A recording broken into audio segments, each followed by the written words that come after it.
땅을 볼 때 땅이 무엇을 질 수 있는 땅이냐, 그 한 칸의 수요가 얼마나 좋은지, 받을 수 있는 예상 임대료는 얼마인지가 핵심이겠죠.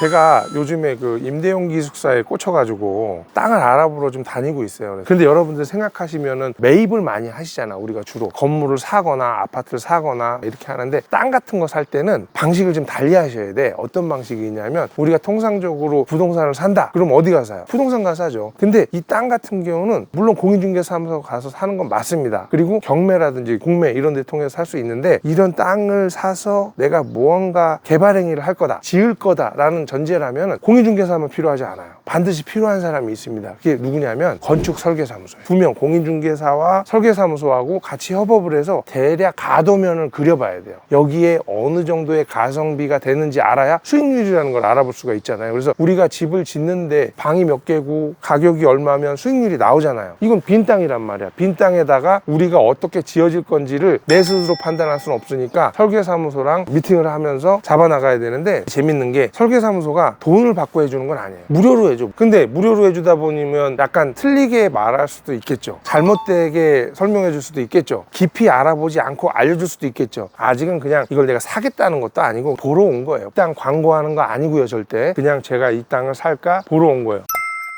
새로 짓는 사람 기준으로 보면 지어있는 건물을 사서 뿌끼는 것보다는 그냥 땅 있는 게 좋죠. 건물을 사면 건물가도 포함해서 산 건데 그걸 바로 뿌껴야 돼요. 뿌끼는데도 돈이에요, 요즘에는. 그래서 제가 지금 상업지역에 지금 알아보고 있는 건데, 여기서 간단히 설명드리자면, 그 건물을 봤더니 5층짜리 건물이에요. 꽉 차게 지어져 있고 한 30년 된 건물인데 지하까지 있어요. 제가 철거업체한테 문의해서 보니까 철거하는 데만 1억 5천 이상 나올 거라고 예상하더라고요. 그러면 땅값에다가 철거비를 내야지만 이 내 땅이 되는 거잖아요. 그런 경우에는 철거비까지도 포함해서 어떤 게 유리할지 계산해 봐야 되니까, 내가 이 건물을 지어서 만들어질 때까지 들어가는 비용이 얼마냐, 여기 건물에서 받을 수 있는 돈이 얼마냐, 그게 핵심이잖아요. 그게 수익률이잖아. 준주거가 좋을지 상업이 좋을지 주거가 좋을지를 지금 계속 저울질하면서 알아보고 있는 거고, 그 다음으로 볼 수 있는 거는 미래 가치, 어느 쪽에 샀을 때 앞으로의 임대료 상승을 기대하겠는가를 예상해 봐야 되는데, 어떤 곳이 상승할 건지에 대한 이야기는 너무 광대하기 때문에 다음에 한 편 또 만들어서 보내드리는 걸로 하고, 오늘은 여기 임장 상당히 좀 마음에 들고, 여기도 이제 신규 빌라들을 지어서 또 분양하고 있는 것 같아요. 그리고 우리 빌라 많이 요즘 이슈되고 있죠. 빌라들 구경하는 집이라고 붙여놓고 분양하고 있는 걸로 봐서는 아직 분양은 안 된 것 같아요. 그래서 빌라들이 지인 사람들도 걱정이 많아요. 지금 이제 빌라왕 사태도 있고, 그다음에 금리도 오르고 이러다 보니까 더더욱 빌라를 안 사죠. 아파트도 안 사는데 빌라를 사겠어요. 그래서 일단 전세 맞춰놓고 세입자 이제 조정하고 있는데, 어려운 시장이에요. 어려운 상황일 때 기회가 온다고 생각하잖아요. 그래서 저는 지금 땅도 저렴하고 건물도 저렴한 상황일 때 건물을 구입해놨다가, 제가 지금 이미 근생을 짓고 있잖아요. 용주주 돈도 많네, 또 이거 뭐 저 갖고 바로 한단 말이에요. 아니에요. 저는 이거를 만약에 사든지 뭔가 택지를 마련을 하잖아요. 그러면 설계만 할 거예요. 설계해서 인허가만 받아 놓으면 최소한 3년을 기다릴 수 있거든요. 2년인데 1년 더 연장할 수 있거든요. 그래서 한 3년 정도 제가 기다릴 거예요. 제가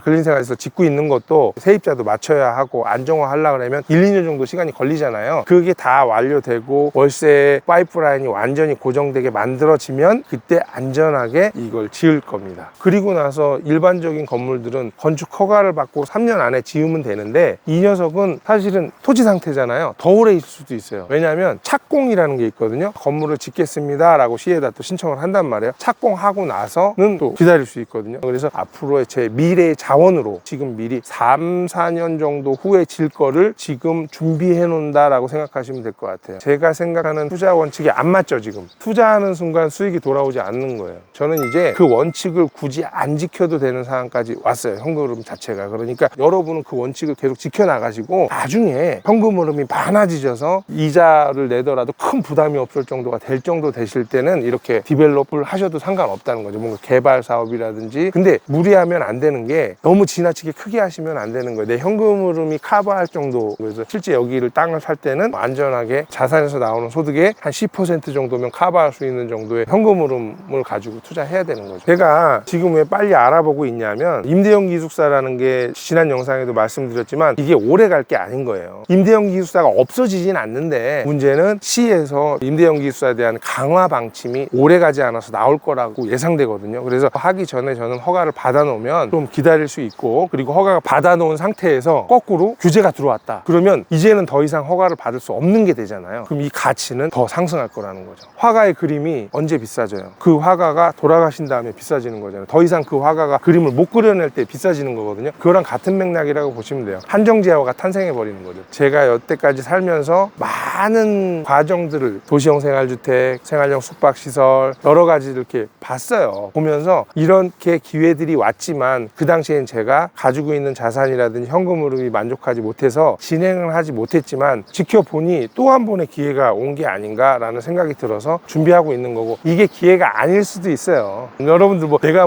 경제 전문가도 아니고 미래를 예측할 수 있는 사람은 아닌데 저 스스로 그게 좋은 기회라고 판단해서 하는 거니까 판단은 여러분들에게 맡길게요. 여러분들 아직 부동산 초년생이고 불인이라고 하잖아요. 불인이들인데 제가 땅 사는 임장 같은 거 이렇게 말씀드렸어요. 약간 좀 어렵게 생각하실 수도 있는데 그냥 체험하신다고 생각하세요. 제가 어떤 거를 고민해서 이런 걸 알아보고 투자하는지 여러분들이 아셨으면 좋을 것 같아서 영상 만든 거니까, 조금이라도 여러분이 땅을 사시거나 구매하실 때 건물을 신축을 준비하실 때 도움이 되라고 영상을 만들었으니까 그냥 참고 정도 해주시면 좋을 것 같습니다. 감사합니다. 다음에 또 뵙겠습니다.